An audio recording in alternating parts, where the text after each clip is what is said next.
Hello बेटा, मैं मीनू महेश्वरी एक बार फिर से हाजिर हूँ आपके सामने उसी चैप्टर के साथ जॉर्ज पंचम की नाक। और इसके जो लेखक यानी राइटर कमलेश्वर जी, जो कि प्रसिद्ध कहानीकार, और उन्होंने व्यंग्यों के माध्यम से, है ना, क्या किया है, भारतीयों की जो प्रवृत्ति है, सोच है, मानसिकता, उस पर तीखा प्रहार किया है, तीखी चोट की है, करारी चोट की है। जैसा कि पता है ये बेटा कि नाक को क्या माना जाता है, मान सम्मान का प्रतीक, द्योतक, है ना। जैसे कि नाम से ही है, जॉर्ज पंचम की नाक, यानी नाक को क्या माना गया है हमारे समाज में, मान सम्मान का प्रतीक यानी द्योतक। और नाक को लेकर अनेक मुहावरे भी हैं। तो इसीलिए जॉर्ज पंचम ने यहाँ पर इस कहानी में नाक को माध्यम बनाकर भारतीयों की जो मानसिकता, सोच, प्रवृत्ति, उस पर तीखा प्रहार किया है, तीखा व्यंग किया है। अभी इससे पहले की क्लास में बेटा मैंने आप लोगों को कहानी समझाई थी विस्तार से, है ना। आप लोगों को समझ में भी आई होगी कहानी अच्छे से। और मैंने साथ में आपको एक क्वेश्चन दिया था, टास्क दिया था, है ना, कि आप लोग देखें, समझें। आप लोगों के ऊपर उसको छोड़ा था। तो आज मैं उसका आंसर बताने जा रही हूँ। जो आपका क्वेश्चन था, क्या था कि जॉर्ज पंचम की नाक लगने वाली खबर के दिन अखबार चुप क्यों थे। कि जॉर्ज पंचम की नाक लगने वाली खबर के दिन अखबार चुप क्यों थे। तो उसका कारण, रीज़न बता रही हूँ बेटा कि क्यों थे। क्योंकि उस दिन कुछ भी नहीं छपा था, ना किसी के आगमन की सूचना, ना प्रशस्ति पत्र, ना पुरस्कार वितरण, ना उद्घाटन समारोह, ना कोई सार्वजनिक सभा हुई थी, ना कोई ताज़ा चित्र खिंचा था लगा था किसी का, कोई भी नहीं था, ना हवाई अड्डे की। केवल एक ही खबर छपी थी कि जॉर्ज पंचम की नाक का मसला हल हो गया है, मूर्ति की नाक का मसला हल हो गया है, जो देखने में कतई पत्थर की नहीं लगती, जिंदा लगती है। तो ये था केवल, और कुछ भी नहीं छपा था, है ना, केवल यही खबर छपी थी। तो क्यों ऐसा, तो उसका रीज़न कि एक तो 40 करोड़ की आबादी में से किसी एक की जिंदा नाक लगनी थी, तो सभी चिंतित थे अपनी अपनी नाक को लेकर, है ना, सभी को अपने नाक की चिंता थी।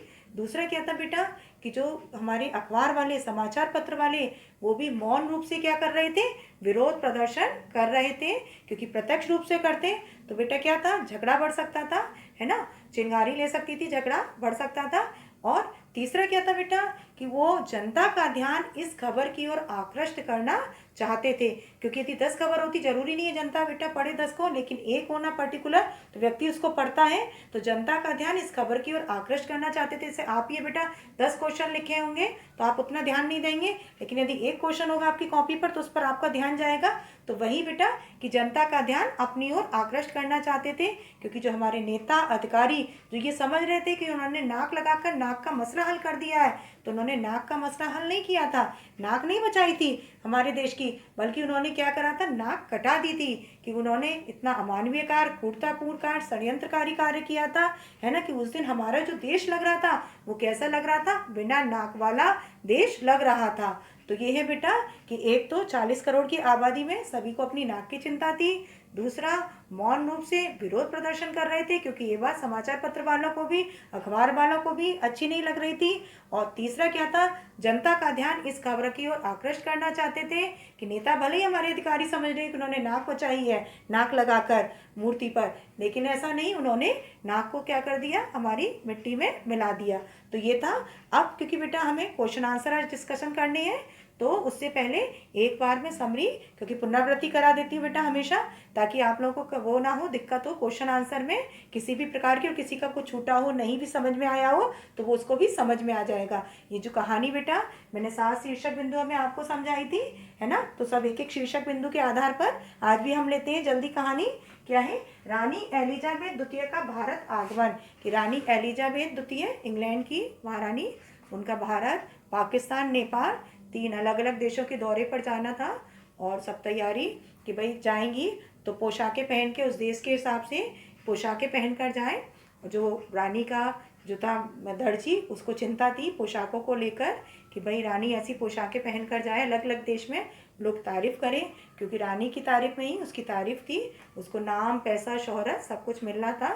तो दर्जी को चिंता थी, उसने उसके लिए भारत से पहन के जाने के लिए, भारत के लिए, तो उसने नीले रंग का रेशमी कपड़ा भी मंगाया था जो सूट बनवाने के लिए।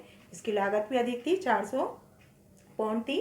तो उसने तैयारी में अपना जुट गया, क्योंकि सामान्य से विशिष्ट हर कोई बनना चाहता है, वो भी अपने कर्तव्य को लेकर, है ना, विशिष्ट बनना चाहता था, है ना, नाम पैसा शोहरत कमाना चाहता था। अब क्या था कि उसके अलावा जो अखबार वाले, मीडिया वाले, वो अपने अपने छापने में लगे थे सबको प्रसिद्धि के लिए कि पेपर चले, लोग पढ़ें, देखें, करें। तो क्या था कि रानी के बावर्ची, अंगरक्षकों वगैरह का, रानी का, कुत्तों का, उसके फिलिप बेटे के कारनामे, पति के, सबकी, और जीवनियाँ वगैरह सबकी छप रही थी, है ना। और रानी की तो जन्म कुंडली वगैरह छप रही थी, अंगरक्षकों वगैरह की छप रही थी, जिन्होंने क्या किया था, प्रथम विश्व युद्ध में जान हथेली पर लेकर भाग लिया था। तो भाई उसके लिए क्या था, तैयारी तो बनती है, सारी तैयारियां जोर शोर से शुरू हो गई थी, सब कुछ छप रहा था। और सेंटेंस भी आया है कि शंख इंग्लैंड में बजता था, गूंज भारत में सुनाई देती थी।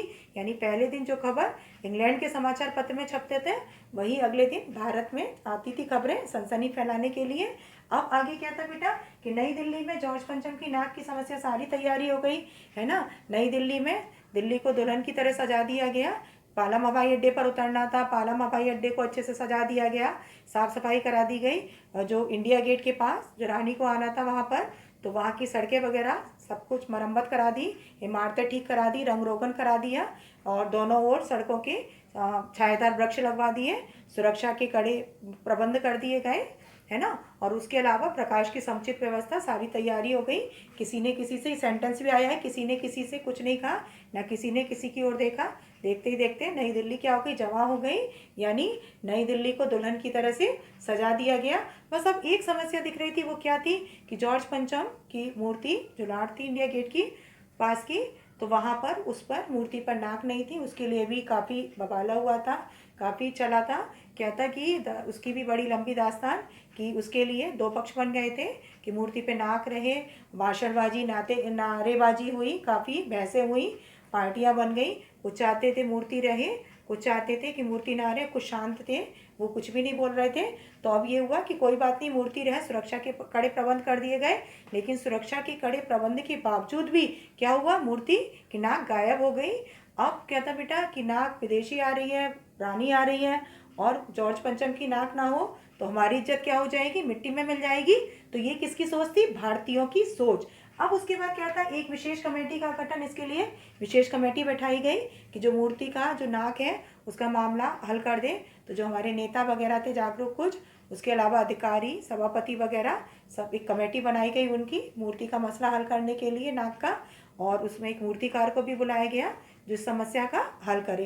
अब आगे क्या था बेटा कि मूर्तिकार द्वारा किए जाने वाले प्रयास, मूर्तिकार के प्रयास, मूर्तिकार क्योंकि वो पैसे से हीन था, आर्थिक स्थिति ठीक नहीं थी, स्वार्थी, है ना, जबकि इतना भावुक कहा जाता है, जो पत्थर में भी क्या डाल देता है मूर्तिकार, जान डाल देता है, सजीव बना देता है ना, कि ऐसी लगती है मूर्ति बोल उठे।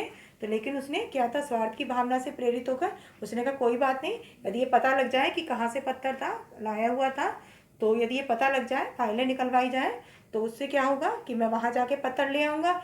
निकाली गई पुरातत्व विभाग की प्राचीन फाइलें, लेकिन फाइलें सब हजम कर चुकी थी, कुछ भी नहीं था रिकॉर्ड।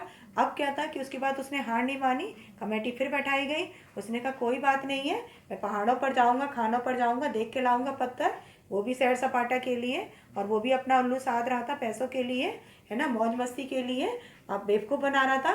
तो उसने क्या करा कि गया जगह जगह पहाड़ों खानों पर, लौट कर आ गया, उसे कोई पत्थर नहीं मिला वैसा। फिर क्या था, उसने कहा कोई बात नहीं, हमारे देश में इतने स्वतंत्रता सेनानी जो देश के लिए शहीद हो गए, इतनी सारी मूर्तियां लगी हुई हैं, प्रतिमाएं लगी हुई हैं, किसी एक की लगा दी जाएगी नाक। अब गया जगह जगह, असम, पंजाब, बंगाल, बिहार, महाराष्ट्र, उड़ीसा, है ना, उत्तर प्रदेश, आंध्र प्रदेश, मध्य प्रदेश, और जगह जगह उसने देखी मूर्तियों को। मोतीलाल नेहरू, जवाहरलाल नेहरू, गांधी जी, चंद्रशेखर आजाद, सुभाष चंद्र बोस, भगत सिंह, है ना, उसके बाद गोखले, सरदार वल्लभ भाई पटेल वगैरह, दादा भाई नेहरू जी, काफ़ी लोगों की उसने देखी मूर्तियाँ। लेकिन उसको किसी की भी मूर्ति की नाक, सबकी नाक क्या थी, बड़ी थी, किसके आगे, जॉर्ज पंचम की जो मूर्ति थी उसकी जो नाक, उससे सबकी नाक बड़ी थी, हमारे देश के स्वतंत्रता सेनानियों की। उसने कहा कोई बात नहीं, फिर कमेटी बैठाई गई कि गुप्त रखा जाए, बाहर तक खबर ना पहुँचे, जनता तक, मीडिया तक। तो फिर कमेटी बैठाई गई, उसके लिए फिर कहा गया कि क्या कहा गया कि भाई कोई बात नहीं, बिहार सचिवालय के सामने बच्चे शहीद हुए थे आंदोलन के समय, उनकी काफ़ी मूर्तियां लगी हुई हैं, उसी को ही देख लिया जाए। देखा गया, लेकिन सबकी नाक बड़ी थी। किसके आके? जॉर्ज पंचम की नाक से हमारे देश के जो बच्चे, उनकी भी नाक क्या थी? बड़ी थी। अब लेकिन वो हार मानने वाला नहीं था। कौन? मूर्तिकार। मूर्ति पर जीवित व्यक्ति नाक लगाने का विचार। अब उसने क्या करा मूर्ति पर जीवित व्यक्ति की कि कोई बात नहीं, फिर से कमेटी बैठाई गई। सबने क्या करा? वहाँ सन्नाटा कि उसने अपनी अपनी राय दी कि हमारे देश में 40 करोड़ की जीती जागती आबादी है, जनता है, किसी एक की नाक तो फिट बैठी जाएगी। उसने अपनी राय दी, सन्नाटा हो गया, सब इशारों इशारों में देखने लगे। उसने कहा जिम्मेदारी मैं लेता हूँ, और सबने हामी भी भर दी, इशारों इशारों में सहमति हो गई, उसको परमिशन मिल गई और उसने निकल पड़ा किसके लिए? मूर्ति पर जिंदा नाक लगाने के लिए। अब जीवित नाक लगाने की तैयारी, जीवित नाक। अब जो मूर्ति का आसपास का जगह, उसको साफ सफाई कर दी गई, है ना। और उसके अलावा क्या किया गया? जो मूर्ति, उसकी मरम्मत करा दी गई, रंग रोगन करा दिया गया, और उसमें जो तालाब था पास वाला, उसी में ही ताज़ा पानी भर दिया गया कि नाक सूखने ना पाए। तो सारी व्यवस्था कर दी गई, और समाचार पत्र वाले, जो मीडिया वाले थे, उनको भी खबर दे दी गई कि मूर्ति का मामला हल हो गया है, मूर्ति पर नाक लगा दी गई है। लोगों ने देखा तो ये उसने कर दिया। अब उसके बाद समाचार पत्रों की भूमिका, जो अखबार वाले थे, उन्होंने भी क्या था बेटा? कोई और खबर नहीं छापी थी, ना किसी के आगमन की सूचना, ना किसी के जाने की, ना हवाई अड्डे की, ना पुरस्कार वितरण, ना उद्घाटन समारोह, ना सार्वजनिक सभा, ना कोई ताज़ा फोटो, कुछ भी नहीं छपा था। केवल एक ही खबर छपी थी कि जॉर्ज पंचम की नाक का मामला हल हो गया है, नाक लगा दी गई है, जो देखने में कतई पत्थर की नहीं है, जिंदा नाक है, नाक का मसला हल हो गया है। तो ये है बेटा कहानी। यहीं पर कहानी बेटा आपकी ख़त्म हो जाती है। हाँ, तो बेटा हम देखते हैं कि जो कहानी में जो हमारे कहानीकार कौन? कमलेश्वर जी, उन्होंने जॉर्ज पंचम की नाक के माध्यम से भारतीयों की जो मानसिकता, भारतीयों की जो सोच प्रवृत्ति, उस पर कहाँ कहाँ तीखा व्यंग किया है, तीखा कटाक्ष किया है, वो हम देखते हैं। और ये बेटा आज हमारे समाज में पूरी तरह से विद्यमान भी है। आप देखते हो हम लोगों में प्रवृत्तियां हैं जिन पर उन्होंने व्यंग किया है, कटाक्ष किया है जॉर्ज पंचम की नाक के माध्यम से। तो पहला, बौद्धिक रूप से गुलामी की मानसिकता पर वर्ग, है ना, व्यंग किया है कि भारत क्या है, आज भी क्या है, भले स्वतंत्र भारत में हम लोग, लेकिन बौद्धिक रूप से गुलाम है। तो बौद्धिक रूप से गुलामी की मानसिकता पर व्यंग। चाटुकारिता पर व्यंग, चाटुकार है, चापलूस, है ना, और उन्हीं का ही बोलबाला है, उन्हीं को फायदा भी मिलता है, चमचागिरी जो करते हैं। तो चाटुकारिता पर व्यंग। निजी स्वार्थ भावना पर व्यंग, कि लोगों के अंदर स्वार्थ भावना, यानी अब रिश्तों का भी कोई मोल नहीं रह गया। व्यक्ति क्या है? स्वार्थ में अंधा, मैं की भावना, हम के भाव से परे हो जाना। तो यहाँ पर क्या है बेटा कि निजी स्वार्थ भावना पर व्यंग है। झूठे दिखावे की प्रवृत्ति, कि झूठा दिखावा, जिसके लिए उपभोक्तावादी संस्कृति अपने लास्ट ईयर बढ़ी थी, झूठे दिखावे के पीछे हम लोग भागते हैं। जो देखते हैं, जो कुछ भी चाहे हमारे लिए लाभकारी हो नहीं हो, हम उसके लिए क्या करते हैं? बर्बादी करते हैं पैसे की, और कुछ नहीं करते, सिर्फ दिखावे के लिए, अपने सम्मान के लिए, नाक ऊंची रखने के लिए। तो झूठे दिखावे की प्रवृत्ति पर व्यंग है। मूर्तिकार की भावुकता, मूर्तिकार जो सबसे ज़्यादा भावुक व्यक्ति कहा जाता है, जो पत्थर में भी जान डाल दे, सजीव कर दे उसको, कि वो बोल उठे, ऐसी लगने लगता है पत्थर भी, है ना, मूर्ति भी। तो क्या है? मूर्तिकार की भावुकता पर व्यंग। केवल क्या था? चंद पैसों की खातिर उसने सब किया था। लास्ट समय पर जागने की प्रवृत्ति पर व्यंग, कि हमारे भारतीय क्या है? सोते रहते हैं, लास्ट समय होता है मूवमेंट, तब जागते हैं, तो उस पर भी व्यंग है तीखा। विदेशी आकर्षण पर आकृष्ट होने की प्रवृत्ति पर व्यंग, कि आज हम क्या है? पाश्चात्य सभ्यता संस्कृति के पीछे भाग रहे हैं। पहनावा हो, खान पान, रहन सहन, रीति रिवाज, हर तरफ होड़ हम किसकी करते हैं? पाश्चात्य सभ्यता संस्कृति की, है ना, भले ही उससे हमें हानि हो रही है। अब उसके अलावा सुरक्षा व्यवस्था पर वर्ग, वो सभी जानते हैं कि खासकर पुलिस वगैरह, देखा होगा जब सारा मामला खत्म हो जाता है तब आके खड़ी होती है। तो सुरक्षा व्यवस्था पर क्या है? व्यंग है। उसके अलावा भारतीयों की लापरवाही पर व्यंग, कि भारतीय कितने लापरवाह हैं, है ना, अपने काम को लेकर कितने लापरवाह, उस पर व्यंग। उसके अलावा कर्तव्य निष्ठा पर व्यंग, कर्तव्य के प्रति कितने निष्ठ हैं, उन्हें अपने कर्तव्य का कितना बोध है, इस पर भी व्यंग किया गया है। उसके अलावा देशभक्ति की भावना, कि हमारे अंदर कितनी देशभक्ति की भावना, देश से कितना लगाव रखते हैं, है ना, वो नेता और किसके द्वारा? अधिकारियों के माध्यम से बताया गया है। इसके अलावा स्वतंत्रता सेनानियों के प्रति सम्मान भावना पर व्यंग। स्वतंत्रता सेनानियों के प्रति सम्मान भावना, कैसी थी, है ना, मूर्तिकार के माध्यम से, नेता अधिकारियों के माध्यम से कहानी में दर्शाया गया है, व्यंग किया गया है। स्वार्थ के लिए किसी भी हद तक गिर जाने पर कि हम इतने स्वार्थी हैं कि स्वार्थ में हम किसी भी हद तक गिर जाते हैं, अमानवीय कार्य तक कर बैठते हैं, उस पर भी यहाँ पर व्यंग है। केवल एक जगह भारतीयों की अच्छाई बताई गई है कि जब वो मूर्तिकार गया था, स्वतंत्रता सेनानियों की उसने जगह जगह मूर्ति देखी थी तो सबकी नाक बड़ी थी, किसकी नाक के आगे, जॉर्ज पंचम की नाक के आगे। उसके अलावा जो हमारे देश के बच्चे छोटे भले ही, और उसकी नाक भी, जो शहीद हुए थे उनकी जो मूर्ति लगी थी उनकी भी नाक बड़ी थी, किसकी नाक से, जॉर्ज पंचम की नाक से। तो इसके माध्यम से लेखक ये बताना चाहता है कि हमारे देश के चाहे बच्चे हों, बड़े बूढ़े, सबका सम्मान कहीं अधिक है अन्य देशों में रहने वाले लोगों की तुलना में, है ना। मैंने बताया ना था आपको कि बेटा भारत तो क्या है, महापुरुषों की, वीरों की, है ना, विद्वानों की भूमि रही है। यहाँ तो क्या है कि कैसे रही है, राजा दशरथ जैसे हुए हैं जो वचन पालन के लिए कि रघुकुल रीत सदा चले आई, प्राण जाए पर वचन न जाए। यहाँ तो क्या है, कर्ण जैसे दानवीर हुए हैं। उसके अलावा राजा हरिश्चंद्र जैसे सत्यवादी, राम जैसे मर्यादा पुरुषोत्तम, मर्यादा का पालन करने वाले। तो ये तो क्या है, वीरों की, महापुरुषों की, विद्वानों की भूमि रही है शुरू से ही। कौन सी, भारत। तो आज भी हमारे जो भारतीय हैं, चाहे बच्चे बड़े, उनका सम्मान कहीं अधिक है अन्य देशों में रहने वाले लोगों की तुलना में। तो बेटा अब हम चलते हैं अपने क्वेश्चन आंसर की ओर। बेटा अब हम बढ़ते हैं अपने क्वेश्चन आंसर की ओर। और क्वेश्चन आंसर, पहला क्वेश्चन, और आप लोग बेटा क्वेश्चन को नोट करते जाएं और अपनी भाषा में फिर लिखने का और साहित्यिक शब्दों का हो खासकर प्रयोग।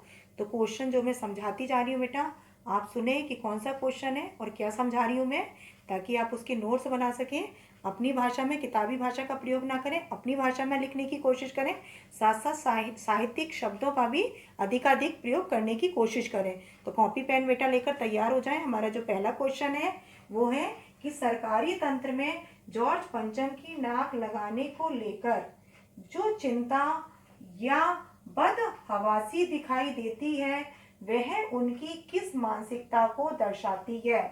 सरकारी तंत्र में जॉर्ज पंचम की नाक लगाने को लेकर जो चिंता या बदहवासी दिखाई देती है वह उनकी किस मानसिकता को दर्शाती है। तो सरकारी तंत्र में जॉर्ज पंचम की नाक को लेकर जो बदहवासी थी, बदहवासी का मतलब होता है बेटा भय, घबराहट, डर। जो लोगों के में डर था नेता अधिकारी वगैरह में, वो उनकी किस मानसिकता को, कौन सी सोच को दर्शाती है ना। मैंने आपको बताया था ना, व्यंग किया है किसने, कमलेश्वर जी ने, नाक के माध्यम से। तो यहाँ पर बेटा कि एक तो बौद्धिक रूप से गुलामी की मानसिकता पर कि भारतीय क्या है, आज हम स्वतंत्र भारत में जी रहे हैं लेकिन बौद्धिक रूप से आज भी हम गुलाम हैं किसके, विदेशियों के, है ना। कि रानी आएगी, मूर्ति पर नाक ना हो तो गुलामी की ना, तो क्या होगा, हमारी नाक कट जाएगी। तो ये क्या है, पहला पॉइंट क्या कि बौद्धिक रूप से गुलामी की मानसिकता पर, बौद्धिक रूप से गुलामी की मानसिकता को दर्शाती है कि आज भी हम बौद्धिक रूप से गुलाम हैं। चाटुकारिता की प्रवृत्ति कि चाटुकार हैं हम, जितने चापलूस चमचागिरी करें उतने ही अच्छे नेताधिकारी एक दूसरे की चाटुगिरी पे ही थे, है ना, कर्मचारी से लेके अधिकारी सारे भ्रष्ट। उसके अलावा तीसरा क्या है बेटा, निजी स्वार्थ की भावना कि निजी स्वार्थ भावना से ही कर रहे थे, सबके अंदर स्वार्थ की भावना थी, कोई दूसरे के लिए कुछ नहीं करना चाह रहा था, अपनी स्वार्थ भावना कि सबको चिंता थी कि कहीं हमारी पदवी से हमको ना हटा दिया जाए, हमारा जो प्रमोशन है वो ना रुक जाए, कहीं हमारा स्थानांतरण ना कर दिया जाए, ट्रांसफर ना कर दिया जाए, है ना, हमें अपमानित ना किया जाए, जलील ना किया जाए। तो सब किस भावना से कर रहे थे, स्वार्थ की भावना से प्रेरित होकर। तो स्वार्थ की भावना को दर्शाती है। उसके अलावा जो दिखाती है वो क्या, झूठे दिखावे की प्रवृत्ति कि हम लोग झूठे दिखावे की प्रवृत्ति, आपने पढ़ा था ना बेटा, उपभोक्तावादी संस्कृति, जो कुछ देखते हैं दूसरे के पास या विज्ञापन वगैरह उसी की होड़ में लग जाते हैं, चाहे फायदा हो ना हो, नुकसान करते हैं, अपना हानिकारक प्रभाव पड़े उसकी चिंता नहीं करते, है ना। तो क्या है, झूठे दिखावे की प्रवृत्ति पर भी इस पर क्या किया गया है, व्यंग। कि रानी आना है, झूठा दिखावा ही तो था कि रानी आएगी, सारी तैयारी करना, ये करना, नाक नहीं हुई तो नाक हमारी क्या है, मिट्टी में मिल जाएगी। तो झूठी क्या है, दिखावे की प्रवृत्ति पर व्यंग। तो फिर से बेटा कि कौन सी मानसिकता पर, कि हम बौद्धिक रूप से आज भी क्या है, गुलाम। तो गुलामी की मानसिकता, चाटुकारिता, निजी स्वार्थ की भावना पर व्यंग किया गया है और झूठे दिखावे की जो मानसिकता है वो दर्शाती है हम लोगों की कि हम आज भी झूठे दिखावे के पीछे भागते हैं। दूसरा, रानी एलिजाबेथ की दर्जी की परेशानी का क्या कारण था, उसकी परेशानी को आप किस तरह तर्कसंगत ठहराएंगे। तो रानी एलिजाबेथ के दर्जी की परेशानी का कारण था कि रानी को 3 अलग देश में जाना था दौरे पर, भारत, पाकिस्तान, नेपाल, और तीनों जगह वो चाहता था ऐसी पोशाकें पहन के जाए कि रानी की क्या तारीफ हो, है ना। और उसके लिए उसने क्या किया था, भारत से कपड़ा भी मंगाया था रेशमी नीले रंग का सूट बनाने के लिए, जिसकी लागत भी थी 400 पाउंड की थी। तो क्या था कि उसकी जो चिंता का कारण था, क्योंकि इसमें 2 पार्ट है, तो पहले आपको देना होगा उसकी परेशानी का कारण था रानी की पोशाकों को लेकर कि 3 अलग अलग देश के दौरे पर जाना और तीनों देश के हिसाब से पोशाकें पहन के जाए रानी, ताकि रानी की क्या हो, प्रशंसा हो, क्योंकि रानी की प्रशंसा में उसकी प्रशंसा छिपी हुई थी। तो ये था उसकी परेशानी का कारण। उसकी परेशानी को आप किस तरह तर्क संगत ठहराएंगे कि आप उसकी जो परेशानी थी, है ना, प्रॉब्लम थी, उसको किस तरह तर्क संगत माने उचित। तो बेटा उचित ठहराएंगे क्योंकि सामान्य से विशिष्ट हर कोई बनना चाहता है ना, और वो भी चाहता था विशिष्ट बनना, नाम पैसा शोहरत कमाना चाहता था। दूसरा, अपने कर्तव्य का निर्वहन, भाई दर्जी का कार्य क्या होता है, अच्छे कपड़े सिलना। जैसे अब आप लोगों को बेटा विद्यार्थी हो, आप लोगों का क्या क्या है कि अच्छे से पढ़ना, अच्छे अंक लाना, मेहनत से पूरी निष्ठा से आप लोगों का कर्तव्य क्या है, पढ़ने का, ताकि अच्छे अंक ला सके। हम लोग का क्या, आप लोग को अच्छे से पढ़ाना, है ना, ताकि आप लोग अच्छे से ज्ञान अर्जन कर सके। तो क्या है, अपने कर्तव्य का, और हर व्यक्ति को जीवन में अपने कर्तव्य का उचित निर्वहन करना चाहिए, क्योंकि कहा गया है कर्म ही ईश्वर की सच्ची पूजा है। कबीर वगैरह इतने हुए हैं बेटा हमारे कवि, जिन्होंने क्या किया है, यही बताया है कि कर्म ही क्या है, ईश्वर की सच्ची पूजा। महाभारत में भी उन्होंने, कृष्ण ने अर्जुन को गीता का उपदेश दिया है, कर्मण्येवाधिका रस्ते माँ फलेषु कदाचन, कर्म की चिंता करो। तो कर्म ही क्या, ईश्वर की सच्ची पूजा, कर्म से ही क्या बनता है, भाग्य। तो वो भी तो क्या कर रहा था, दर्जी का कार्य क्या होता है, अच्छे कपड़ों को सिलना, और वो अपना इसी कार्य का निर्वहन कर रहा था कि भाई अच्छे कपड़े सिलना चाहता था। दूसरा, सामान्य से विशिष्ट बनना चाहता था, नाम पैसा शोहरत सब कमाना चाहता था, जो हर व्यक्ति की चाह होती है। तो उसकी हम इस चिंता को तर्क संगत ठहराएंगे, उचित ठहराएंगे, क्योंकि वो भी अपने कर्तव्य का उचित निर्वहन कर रहा था। अब तीसरा क्वेश्चन, और देखते ही देखते नई दिल्ली का काया पलट होने लगी। नई दिल्ली के काया पलट के लिए क्या क्या प्रयत्न किए गए होंगे। और देखते ही देखते नई दिल्ली का काया पलट होने लगी। नई दिल्ली के काया पलट के लिए क्या क्या प्रयत्न किए गए होंगे। तो नई दिल्ली में काया पलट हो गई, पूरी तरह से बदलाव। भाई क्या था, रानी को आना था पालम हवाई अड्डे, उसकी साफ सफाई करा दी गई थी। उसके अलावा क्या था कि भाई उसको आना था कहाँ, इंडिया गेट, वहाँ की जो सड़कें वगैरह जो टूटी थी मरम्मत करा दी गई थी, इमारतें थी उनकी मरम्मत, रंग रोगन करा दिया गया, सड़कों के दोनों ओर छायादार वृक्ष लगवा दिए गए, और उसके अलावा प्रकाश की समुचित व्यवस्था कर दी गई, और सुरक्षा के कड़े प्रबंध कर दिए गए। सेंटेंस भी आया है कि किसी ने किसी की ओर नहीं देखा, किसी ने किसी से कुछ नहीं कहा। देखते ही देखते क्या हो गया, नई दिल्ली की सड़कें जमा हो गई, नई दिल्ली जमा हो गई, नई दिल्ली को दुल्हन की तरह से सजा दिया गया। तो ये है किसकी, दिल्ली की। और मूर्ति को भी लेकर, क्योंकि मूर्ति पर नाक नहीं थी, उसकी भी क्या था, देखने के लिए तैयारी कि नाक लगा दी जाए, तो वो भी तैयारियां चल रही थी। अब इसके अलावा कि नेक्स्ट क्वेश्चन हमारा है कि आज की पत्रकारिता में चर्चित हस्तियों के पहनावे और खान पान संबंधी आदतों आदि के वर्णन का दौर चल पड़ा है। आजकल है ना बेटा, जो प्रसिद्धि पा लेते हैं उनके खान पान के बारे में, और हम लोग जानना भी चाहते हैं जब विशेष बन जाते हैं, क्योंकि सामान्य से विशेष हर कोई बनना चाहता है, जब कोई, और हर कोई बन नहीं पाता, जो बन जाते हैं उनके बारे में हमारे अंदर क्यूरियोसिटी होती है, जानने की इच्छा। तो ये पहनावे का, खान पान का, रहन सहन का दौर चल गया है। तो इसका पहला पार्ट है, वो है क्वेश्चन क्या है बेटा, कि इस प्रकार की पत्रकारिता के बारे में आपके क्या विचार है, कि इस प्रकार की जो पत्रकारिता है उसके बारे में आपके विचार क्या है, सही गलत। तो पत्रकारिता के बारे में कि बेटा एक तरह से ठीक भी है, क्यों, क्योंकि इससे एक तो हमारा सामान्य ज्ञान बढ़ता है, हम उनके बारे में जानते हैं, समझते हैं, उनके हम उससे किससे, सभ्यता, संस्कृति, पहनावे, रीति रिवाज, इनसे परिचित होते हैं, हमारी पीढ़ी भी जानती है, है ना, उनके बारे में हम लोग उनसे प्रेरित होते हैं, है ना। तो क्या हुआ कि हमारा सामान्य ज्ञान भी बढ़ा, हम उनके पहनावे से, खान पान, रहन सहन, रीति रिवाज, संस्कृति से परिचित होते हैं। तीसरा क्या होते हैं, वो हमारे लिए कहीं ना कहीं प्रेरणा स्रोत बनते हैं, हम उनसे प्रेरित होते हैं, सीख लेते हैं और हम भी आगे बढ़ने की कोशिश करते हैं। तो ये हुआ इसका आंसर। इसके अलावा इसका जो दूसरा पार्ट है कि इस तरह की पत्रकारिता आम जनता विशेषकर युवा पीढ़ी पर क्या प्रभाव डालती है, कि इस तरह की जो पत्रकारिता है, जो समाचार पत्र वगैरह मैगजीन वगैरह में जो छपते हैं, तो वो आम जनता विशेषकर युवा पीढ़ी पर क्या प्रभाव डालती है। तो बेटा इसका दो पक्ष में चलेगा। दो पक्ष में क्या है बेटा, अच्छा भी प्रभाव डालती है, बुरा भी। अभी मैंने आपको अच्छा प्रभाव बताया। अच्छा प्रभाव क्या था बेटा, कि अच्छा प्रभाव आपका क्या था, सामान्य ज्ञान बढ़ता है, लोग जानते हैं, हम लोग प्रेरित होते हैं, उनके बताए मार्ग का क्या करते हैं, अनुसरण करते हैं। तो ये तो सारा बेटा क्या हो गया कि अच्छाइयाँ। अब क्या है बेटा बुराइयाँ, कि हम लोग क्या करते हैं, कई बार इतना फॉलो करने लगते हैं, खासकर युवा पीढ़ी है ना, उन्हीं के बताए रास्ते पर चलने लगती है, भ्रमित होने लगती है और अपना डिसीजन नहीं ले पाती, निर्णय नहीं ले पाती, और उसका जो सेल्फ कॉन्फिडेंस होता है वो भी डगमगाने लगता है और भ्रमित होने लगते हैं, है ना। और जब बेटा भ्रमित होंगे तो जिस देश की युवा पीढ़ी, तो वो देश क्या है, पतन के दौर पे जाएगा ना बेटा, पतन में। और कई बार क्या होता है बेटा, भटक भी जाते हैं, हम उनकी इतनी होड़ करने लगते हैं, खासकर युवा पीढ़ी, कि जो वो पहनते हैं, खाते हैं, जिस तरह रहते हैं उसी तरह करने की कोशिश करते हैं। अब हमारे पास सामर्थ्य तो कर लेते हैं, लेकिन यदि सामर्थ्य नहीं है तो कई बार क्या है, हम बेटा गलत रास्ता भी चुन लेते हैं, भटक जाते हैं। और फिर यदि युवा पीढ़ी हमारी भटक जाए तो देश क्या होगा, पतन के गर्त में। आप लोगों ने क्वेश्चन पढ़ा था ना, शंकर जैसे लड़कियों की जरूरत है, उमा जैसी। तो उमा जैसी जो क्या है, पढ़ी लिखी, सुशिक्षित, संस्कारी हो, ऐसे लोगों की, क्योंकि यदि ऐसे लोग होंगे तो क्या हो, देश विकास की दौड़ में आगे बढ़ेगा। और यदि इसके विपरीत शंकर जैसे लड़के होंगे जो क्या है, पढ़े लिखे होने के बाद भी क्या, सोच से संकीर्ण होना, है ना, संकुचित सोच होना, छोटी सोच होना, तो वो देश क्या होगा, पतन के गर्त में पीछे। तो यही है बेटा कि जो हमारी युवा पीढ़ी है कई बार भ्रमित हो जाती है, वो डिसीजन नहीं ले पाती, है ना, उसका जो सेल्फ कॉन्फिडेंस होता है डगमगाने लगता है, और कई बार क्या है बेटा कि होड़ करते करते वो गलत रास्ते की ओर भी भटक जाती है।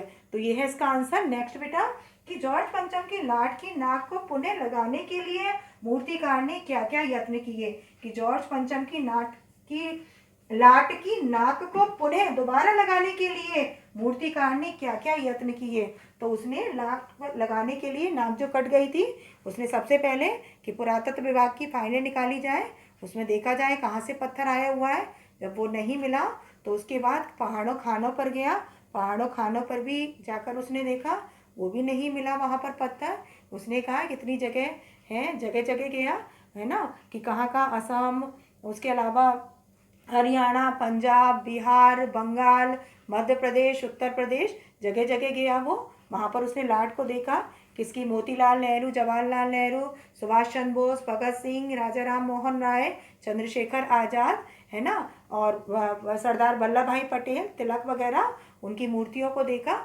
लेकिन सबकी नाक बड़ी थी। उसके बाद उसने हार नहीं मानी, उसने कहा बिहार सचिवालय के सामने 1942 में जो आंदोलन हुआ था उसमें बच्चे शहीद हो गए थे, उनकी देखी उसने। उसके बाद भी क्या था, उनकी भी नाक बड़ी थी, जॉर्ज पंचम की नाक से उन बच्चों की नाक भी बड़ी थी। उसके अलावा उसने हार नहीं मानी, 40 करोड़ की आबादी में से एक की जिंदा नाक लगाने के लिए तैयार हो गया। कौन, मूर्तिकार। जबकि क्या था, भावुक होता है सबसे ज़्यादा, पत्थर में जान डाल दे, स्वार्थ की भावना से प्रेरित होकर। उसके बाद उसने क्या किया कि 40 करोड़ की आबादी में से एक की नाक लगाने के लिए तैयार। उसके बाद उसने क्या किया कि ये सब खबर दूर रखी थी जनता से। बाद में उसने क्या किया, तालाब जो मूर्ति थी उसके आसपास की जगह साफ करा दी।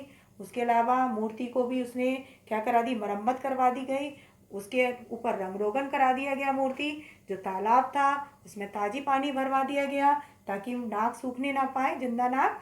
और ये सारी तैयारियां, और मूर्ति लगा दी गई उसमें नाक, और ये खबर छपा दी गई कि मूर्ति का मसला हल हो गया है, जो देखने में कतई पत्थर की नहीं लगती, जिंदा लगती है। तो ये था उसका मूर्तिकार का प्रयत्न। तो ये है बेटा आपके क्वेश्चन। अब आगे हम बढ़ते हैं अपने क्वेश्चंस की ओर, नेक्स्ट क्वेश्चंस की ओर।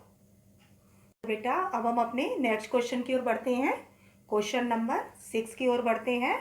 और बेटा सब नोट करते जाना कॉपी पेन से अपना, ताकि आप नोट्स बना सको। और मैंने बताया ना बेटा, साहित्यिक शब्दों का प्रयोग अधिक, किताबी भाषा का प्रयोग नहीं, और अपने हिसाब से अपनी भाषा से आप लिखने का कोशिश करिएगा बेटा, है ना। तो अब नेक्स्ट क्वेश्चन की ओर 6 नंबर का जो है कि प्रस्तुत कहानी में जगह जगह ऐसे कथन आए हैं जो मौजूदा व्यवस्था पर करारी चोट करते हैं। उदाहरण के लिए, फाइलें सब कुछ हजम कर चुकी हैं। यह सब हुक्कामों ने एक दूसरे की तरफ ताका।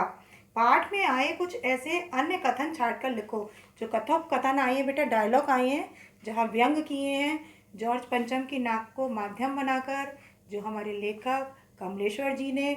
तो उस तरह के आपको जो कथन है, जो सेंटेंस है, डायलॉग हैं व्यंग्यात्मक, उसकी आपको लिस्ट बनानी है।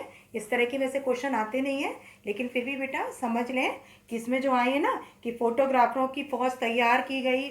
उसके अलावा क्या था कि शंख इंग्लैंड में बज रहा था और उसकी गूंज कहाँ सुनाई दे रही थी, भारत में। यानी पहले खबरें कहाँ छप रही थी, इंग्लैंड में।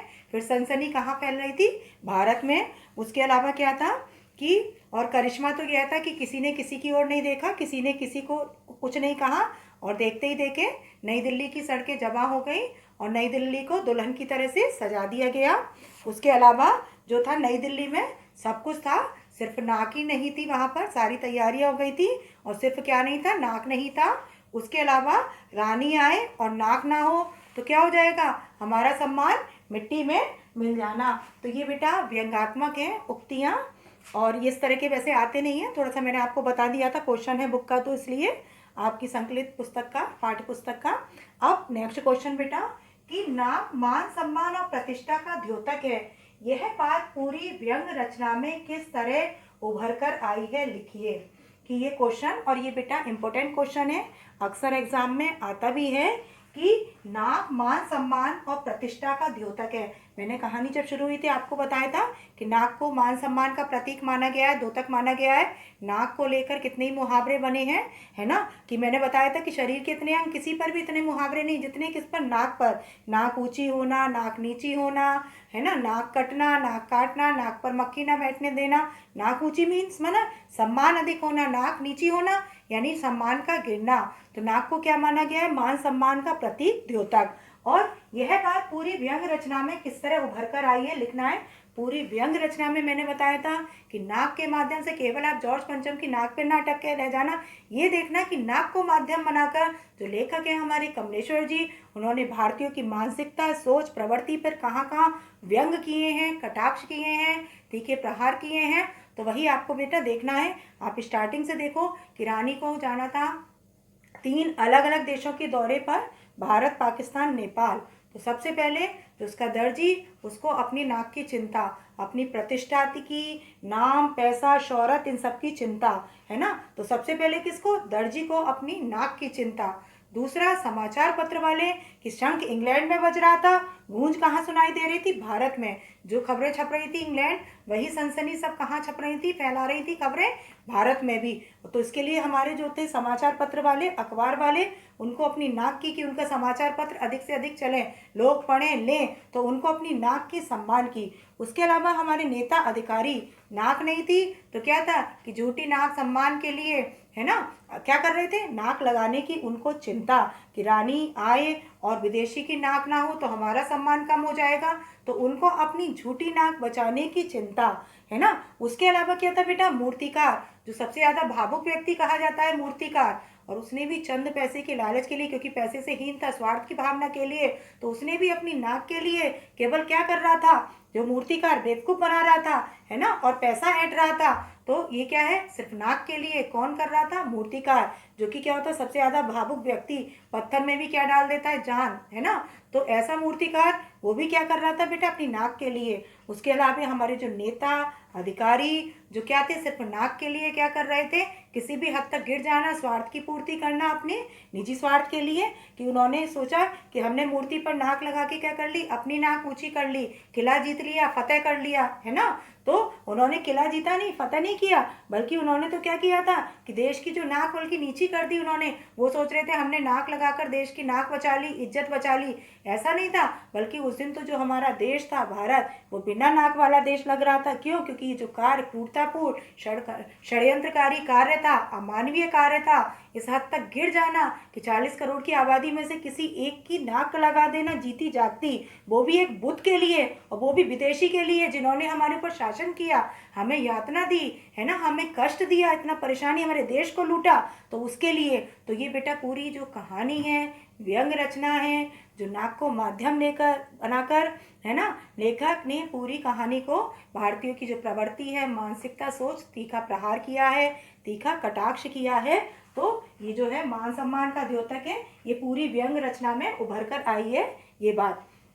नेक्स्ट, जॉर्ज पंचम की लाट पर किसी भी भारतीय नेता, यहाँ तक कि भारतीय बच्चे की नाक फिट ना होने की बात से लेखक किस ओर संकेत करना चाहता है कि जॉर्ज पंचम की लाट पर किसी भी भारतीय नेता, यहाँ तक कि किसी बच्चे की भी नाक नहीं फिट हो रही थी, तो इस बार फिट ना होने की बात से लेखक किस और संकेत करना चाहता है। तो इसमें बेटा कि आया था ना कि मूर्तिकार गया था, जो है ना, वो किस लिए गया था? स्वतंत्रता सेनानियों की मूर्ति देखने के लिए जगह जगह गया था।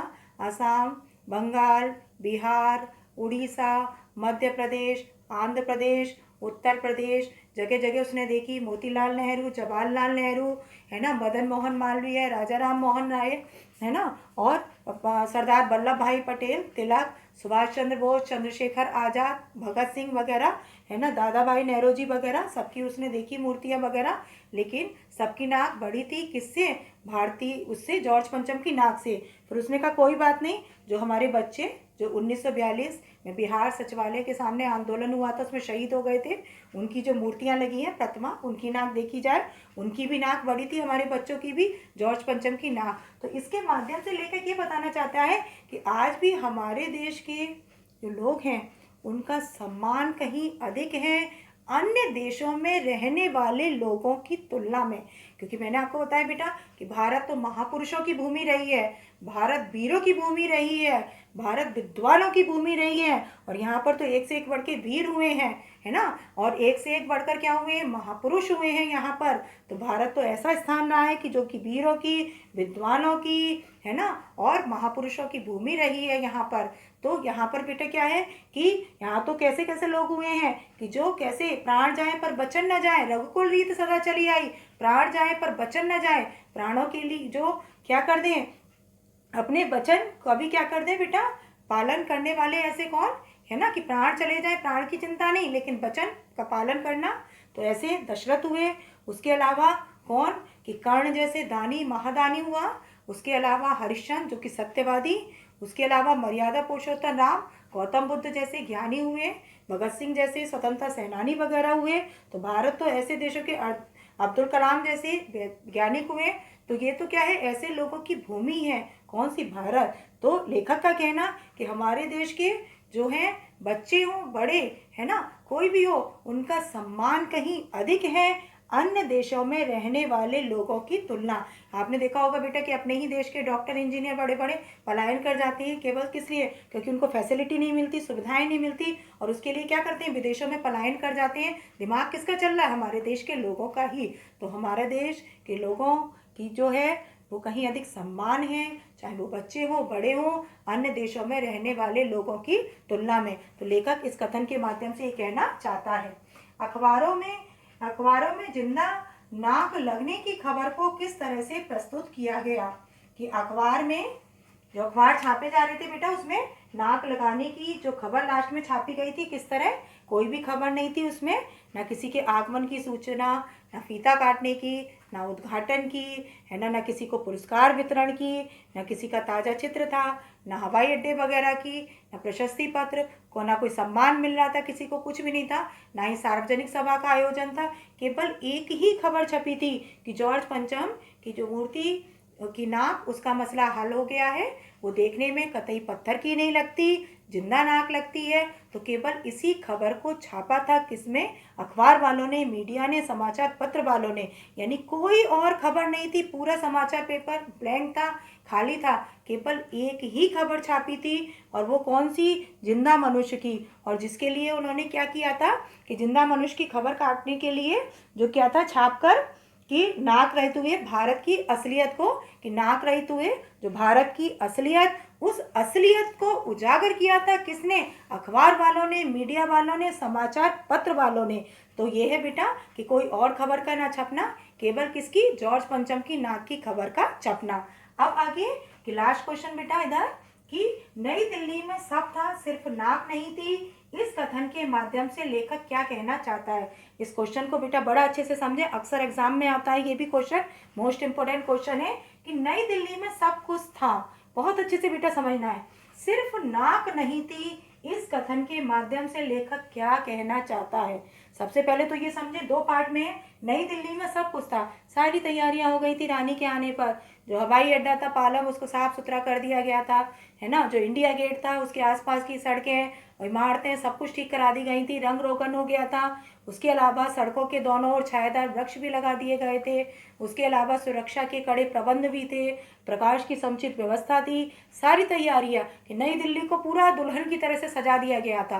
तो ये तो आपका आ गया बेटा कि नई दिल्ली में सब कुछ था, सारे इंतजाम हो गए थे, सारी तैयारियां, सिर्फ नाक नहीं थी। नाक से मतलब क्या था कि लोगों में सम्मान की भावना नहीं थी, आत्मसम्मान नहीं था, लोगों में स्वाभिमान नहीं था, लोगों में कर्तव्य का बोध नहीं था, लोगों में देशभक्ति की भावना नहीं थी, लोगों में स्वतंत्रता सेनानियों के प्रति सम्मान का भाव नहीं था, लोगों में अपने कर्तव्य के प्रति निष्ठा ना होना, कर्तव्य बोध ना होना, है ना, आत्मसम्मान ना होना, लोगों में स्वाभिमान ना होना। तो ये सब क्या था, लोगों को अपने प्रति जागरूकता ना होना, काम के प्रति सचेत ना होना। तो ये सब कुछ नहीं था, कहाँ, नई दिल्ली में। तो फिर से समझ ले बेटा कि नई दिल्ली में सब कुछ था, सारी तैयारियां हो गई थी, दिल्ली को दुल्हन की तरह से सजा दिया गया था, काया पलट हो गई थी पूरी। जो वहां पर नहीं था, तो लोगों के अंदर क्या था बेटा, आत्मविश्वास नहीं था, आत्मसम्मान नहीं था, स्वाभिमान नहीं था, कर्तव्य का बोध नहीं था, लोगों में स्वार्थ की भावना भरी हुई थी कूट कूट कर, ना तो देशभक्ति की भावना थी, ना स्वतंत्रता सेनानियों के प्रति सम्मान का भाव था, है ना देशभक्ति की भावना, ना आत्मसम्मान, ना स्वाभिमान, ना अपने कर्तव्य का बोध होना, है ना। तो ये सारी कमियां थी, कहाँ पर थी, दिल्ली में, सब कुछ होने के बावजूद। तो इसके माध्यम से लेखक ये बताना चाहता है कि ये नहीं था कि लोग अपने कर्तव्यों का भी बोध नहीं था, लापरवाह थे, है ना। ये सारी बातें थी जो किसमें थी, नई दिल्ली में नहीं थी। नाक ना होने से मतलब कि ये सारी बातें नहीं थी। सिर्फ लोग क्या थे बेटा, स्वार्थ में अंधे थे, सबको अपने अपने स्वार्थ की चिंता थी, है ना। कर्मचारी से लेकर अधिकारी सारे भ्रष्ट, जो आजकल समाज में दिखाई देता है, तो सारा कुछ यही था बेटा कि ये चीज़ें नहीं थी, कहाँ, दिल्ली में। तो ये है एक व्यंग रचना, और ये बेटा आप लोगों को समझ में आए होंगे क्वेश्चन आंसर। मैं अपनी बेटा नेक्स्ट क्लास लूँगी, उसमें आगे के क्वेश्चन आंसर कंटिन्यू करूँगी। अभी आगे भी और हैं, और बेटा आप लोग कोशिश करें नोट्स बनाने के लिए, क्योंकि बेटा जो मैं बोल रही हूँ वही आपके नोट्स हैं बेटा। उसको लिखने की नहीं बेटा कि मैं लिख कर डिक्टेट करूँगी, क्योंकि 10th में ऐसा नहीं होता बेटा। जो बोला जाता है, टीचर लेक्चर देता है, आप उसे नोट करो, अपनी भाषा में लिखने की कोशिश करो, साहित्यिक शब्दों का प्रयोग करके। तो बेटा ऐसा आप करते रहो। नेक्स्ट क्लास में मैं आगे के क्वेश्चन आंसर कंटिन्यू करूँगी बेटा। और यदि बेटा पसंद आई है वीडियो, तो बेटा लाइक बटन है ना, तो उस पर आपको क्लिक करना तो बनता ही है, वो तो करना ज़रूरी है ना। तो बस बेटा, और उसके साथ कहीं जो नहीं समझ में आता, आपके पास मोबाइल भी है, लिंक भी है, आप बेटा मोबाइल अपना लो, लिंक खोलो, दोबारा देखो, तिबारा देखो, और उसको बेटा अभ्यास करो। क्योंकि प्रैक्टिस में, ये बात मैं बेटा अपनी हर वीडियो में बोलती हूँ, प्रैक्टिस मेक्स मैन परफेक्ट। आप जितना बेटा अभ्यास करेंगे, कोशिश करेंगे, तो निश्चित रूप से आप रिजल्ट भी अच्छा देंगे। और इसी के साथ नेक्स्ट क्लास तक बेटा, तब तक के लिए बाय बेटा।